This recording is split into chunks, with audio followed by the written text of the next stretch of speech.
Programme میں ایک بار پھر خوش آمدید. بات کر رہے تھے ہم یونان تارکین وطن کشتی ثانیہ کے حوالے سے، اور اس پہ مزید بات کریں گے، خاص طور پہ جب ہم کشمیر کی بات کر رہے ہیں. کوئٹہ آزاد کشمیر میں وہاں سے بھی بڑی تعداد میں نوجوان جو ہے وہ اس حادثے کا شکار ہوئے، اور کشمیر میں بھی یوم سوگ منایا جا رہا ہے، اور وہاں پہ جو انسانی اسمگلنگ میں ملوث افراد تھے ان کے خلاف بھی کریک ڈاؤن کیا جا رہا ہے. پاکستان میں بھی اس کے اوپر کریک ڈاؤن کیا جا رہا ہے.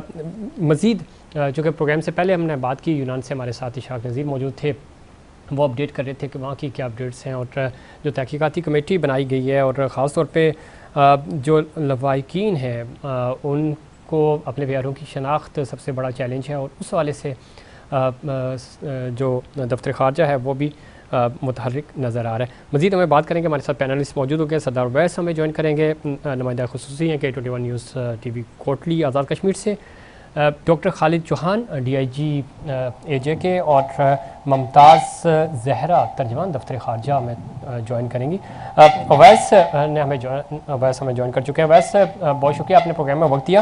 خاص طور پہ جب ہم کوٹلی کی بات کر رہے ہیں، وہاں سے بڑی تعداد نوجوانوں کی شامل تھی اس میں. کیا اپڈیٹس ہیں آپ کے پاس؟ وہاں پہ لواحقین سے آپ کی بات ہوئی؟ اتنی بڑی تعداد میں اور اس طرح نوجوانوں کا جانا، کیا وجہ ہے اس کی؟ جی بہت شکریہ ظفیر. ہمارے کچھ لواحقین میں سے کچھ جو نوجوان تھے ان سے بات بھی ہوئی ہے. ابھی تک جو اعداد و شمار بتائے جا رہے ہیں، تقریباً 28 نوجوان جن کا تعلق ضلع کوٹلی کے ایک ہی علاقے کوئٹہ سے تھا، اور ان میں سے 26 ابھی تک لاپتہ ہیں، اور 2 جو ہیں وہ ابھی تک زندہ ہیں. ان کی جو ہے اپنے رشتہ دار سے ان سے بات بھی ہوئی ہے. تو جو لواحقین کا ابھی تک موقف ہے، ان کا یہ کہنا ہے کہ ہمارے جو بیٹے تھے یا ان کے کوئی بھانجے بھتیجے جو بھی تھے، ان کو ورگلایا گیا. ان کو یہ خبر نہیں دی گئی کہ اتنا مشکل جو ہے وہ سفر کرنا پڑے گا، اور ان سے ایجنٹ جو تھے انہوں نے 23 سے 25 لاکھ روپے بھی وصول کیے. اور یہ ایسا نہیں ہے کہ کوئی بہت غربت کے مارے لوگ تھے، روزگار سے تنگ تھے، لیکن یہ پڑھے لکھے نوجوان بھی تھے.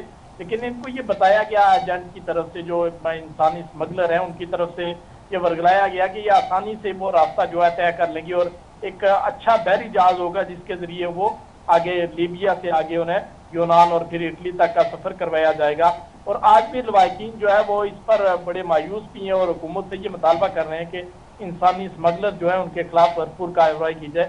اچھی بات جو دیکھنے کو ملی ہے کہ پولیس نے، کوٹلی پولیس نے فوری کارروائی کرتے ہوئے 5 جو ایجنٹ تھے ان کو گرفتار کر لیا، اور ان سے ابھی تک تفتیش جاری ہے. اس کے علاوہ مزید پولیس جو ہے وہ کارروائی کرنے کے لیے کوششیں جاری. ویسے اس میں جو آپ پولیس کی کارروائی ہے، ابھی ہم تھوڑی دیر میں ڈاکٹر خالد چوہان بھی ہمیں جوائن کریں گے. آپ کیا سمجھتے ہیں؟ ایک تو جو ہمیں اوور آل چیزیں نظر آئی ہیں وہ بڑی امپورٹنٹ یہ ہے کہ مایوسی اپنی جگہ، روزگار کے مسئلے اپنی جگہ، لیکن ایک شارٹ کٹ نوجوانوں کے اندر کہ جلدی ہم پیسہ کما لیں، اس عمل کا کتنا یہ فیکٹر کتنا اس کے اندر شامل تھا، اس پہ بھی بات کریں گے. ویسے آپ ہمارے ساتھ موجود رہیے گا. ممتاز زہرا صاحبہ نے ہمیں جوائن کیا، ترجمان دفتر خارجہ. ممتاز زہرا صاحبہ، بہت شکریہ آپ نے پروگرام میں وقت دیا. خاص طور پہ آپ سے پہلے بھی ہم بات کر رہے تھے، یونان سے ہمارے ساتھ اشاق نذیر موجود تھے. وہاں ہماری جو ایمبیسی ہے وہ بڑا فعال کردار ادا کر رہی ہے. آپ کے پاس کیا اپڈیٹس ہیں، کیا اطلاعات ہیں؟ تحقیقات ہو رہی ہیں، اور خاص طور پہ وہ لوگ جو لواحقین ہیں وہ اپنے پیاروں کو شناخت سب سے بڑا ایشو ہے، چیلنج ہے. تو اس حوالے سے کیا اپڈیٹس ہیں آپ کے پاس؟ کس طرح لوگوں کی مدد کی جا رہی ہے تاکہ وہ اپنے پیاروں کو پہچان سکیں؟ ہاں جی، ایسے ہے کہ جس دن یہ ہوا ہے انسیڈنٹ، بدھ کی تاریخ، بدھ کے دن لاسٹ ویک، اس دن ہماری ایمبیسی نے ہمیں انفارم کیا اور فوری طور پر ایک ہیلپ لائن اسٹیبلش کر دی. یہ وہ وقت تھا جب ابھی ہمیں یہ بھی کلیئرٹی نہیں تھی کہ اس کشتی میں کتنے پاکستانی ہیں یا کوئی پاکستانی ہے بھی کہ نہیں. اور جو وقت گزرتا گیا ہمیں اندازہ ہوا کہ اس میں پاکستانی بھی ہیں. اور پھر ہمیں جب یہ لاسٹ ویک جب گریس کے حکام نے کچھ لوگوں کو ریسکیو کیا تو اس میں سے 12 پاکستانی صحیح سلامت ریکور ہوئے ہیں. اور اس کے علاوہ انہوں نے 79 لاشیں بھی پانی سے نکالی ہیں، لیکن وہ ان کی ابھی آئیڈینٹیفیکیشن نہیں ہوئی، تو اس کی کلیئرٹی نہیں ہے کہ ان کی کیا نیشنلٹی ہے اور وہ پاکستانی ہے یا کسی اور ملک سے ان کا تعلق ہے. اور یہ تبھی پتہ چلے گا جب ڈی این اے کا پروسیس کمپلیٹ ہوگا. ٹھیک. تو ممتاز زہرا صاحبہ، اس کے حوالے سے ذرا یہاں سے فیملیز کا وہاں جانا، جو لواحقین ہیں اور خاص طور پہ ڈی این اے کے لیے ظاہر اب یہاں سے رپورٹس جائیں گی تو ہی ہوگا، تو اس حوالے سے دفتر خارجہ سنک ہے ان فیملیز کے ساتھ تاکہ جلد از جلد ان کی یہ ساری ڈاکومنٹیشن کمپلیٹ ہو سکے، تاکہ ان کو اپنے پیاروں کی پہچان یا شناخت جلد از جلد مکمل ہو سکے؟ ہاں جی بالکل، جیسے میں نے کہا کہ ہماری ایک ہیلپ لائن بنائی گئی پچھلے ہفتے، اور اس پر پاکستانیوں کی بڑی تعداد میں کالز آتی رہیں اور وہ انفارمیشن شیئر کرتے رہے ہیں. انہوں نے اپنے پیاروں کے پاسپورٹ بھی شیئر کی ہیں، تصویریں بھی شیئر کی ہیں، اور ہماری ایمبیسی نے اس کا پورا ایک ڈیٹا بیس بھی بنایا ہے. ٹھیک. اب یہ ہے کہ جو آپ کی بات درست ہے کہ یہ اب جو آئیڈینٹیفیکیشن کا مرحلہ ہے وہ ڈی این اے سے ہی ہوگا، تصویروں سے یہ معاملہ شاید نہ ہو سکے. تو اس وجہ سے ہم لوگ اب ڈی این اے سیمپلنگ پہ زور ہے، اور ہم نے ریکویسٹ کی ہے تمام پاکستانیوں کو جن کو خدشہ ہے کہ ان کے عزیز اس کشتی میں سوار تھے کہ وہ اپنا ڈی این اے مصدقہ لیب سے شیئر کریں تاکہ جلد سے جلد ان کی. ٹھیک ہے. اچھا، جو 12 پاکستانی صحیح سلامت بچے ہیں ان کو واپس لانے کے لیے یا ان کے ساتھ ملاقات پاکستانی سفارت خانے کو وہاں پہ ایکسیس ملا ہے، کیا اطلاعات ہیں اس حوالے سے؟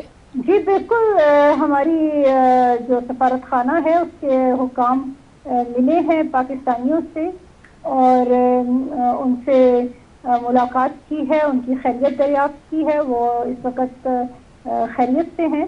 ان کی واپسی میں ابھی تھوڑا ٹائم لگے گا کیونکہ ابھی اس پہ بہت ساری انویسٹیگیشن ہو رہی ہے. ہم لوگ بھی غریب حکام کے ساتھ، انٹرپول کے ساتھ اور وہ ممالک جن کے شہری اس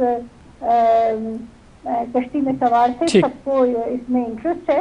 تو یہ سارے سوالات پوچھ کے کہ کنہوں نے کس راستے سے آئے، کیا پروسیجر سے، کس طرح سے ان کو کشتی میں سوار کیا گیا، یہ ساری انویسٹیگیشنز ہوں گی، اس کے بعد ہی ان کی واپسی عمل میں آ سکے گی. بہت شکریہ ممتاز زہرا صاحبہ. آپ بتا رہی تھی کہ جو ہمارا دفتر خارجہ ہے اور خاص طور پہ وہاں پہ ایمبیسی کے لوگ جو 12 پاکستانی زندہ سلامت بچ چکے ہیں ان کے ساتھ رابطے میں ہے اور ان کے حوالے سے جو قانونی کارروائی ہے اس کو بھی آگے بڑھا رہے ہیں اور اس کو کوشش ہوگی کہ جلد از جلد وہ وطن واپس آ سکیں اور اپنے پیاروں سے مل سکیں.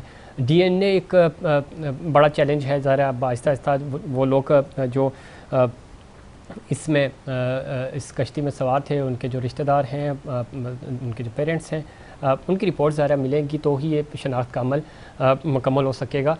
ویسے ہم گفتگو کر رہے تھے خاص طور پہ ایک فیکٹر تو یہ بھی ہے، ہم حکومت پہ تو ظاہر یہ حکومت کی ذمہ داری تو ہے ہی کہ وہ روزگار فراہم کرے، لیکن ایک معاشرتی تقسیم جو ہے وہ سب سے بڑا ایشو ہے. جو چیزیں آبزرویشنز میں آئی ہیں، ظاہر ہر شخص چاہتا ہے کہ اس کے پاس زیادہ پیسہ ہو، وہ اپنی جو روزمرہ کی زندگی ہے اس کو بہتر طریقے سے جی سکے.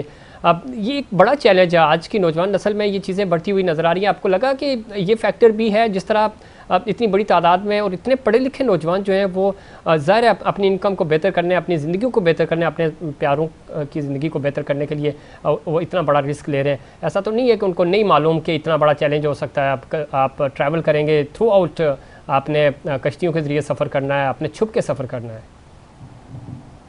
جی محمد ظفیر، بالکل آپ کی بات کسی حد تک یہ درست ہے. ایک تو روزگار کا مسئلہ ہے، حکومت کو چاہیے کہ وہ روزگار کے لیے وہ مواقع نوجوانوں کے لیے پیدا کرے، کیونکہ پڑھے لکھے نوجوان ہوتے ہیں تو ان میں مایوسی جو ہے وہ جلدی پھیل جاتی ہے. پھر وہ اس مہنگائی کے دور میں خرچ اخراجات ان کے لیے پورے کرنا جو ہے وہ بہت ہی مشکل ہوتا جا رہا ہے. لیکن ساتھ ساتھ دوسرا فیکٹر بھی ہے، کیونکہ یہ اکثر لوگوں کو یہ پتا ہے کہ یہ ضلع کوٹلی جو ہے میرپور ڈویژن کا حصہ ہے، اور اس پورے ڈویژن میں جو ہے پچھلے تقریباً 2-3 سالوں سے جو ہے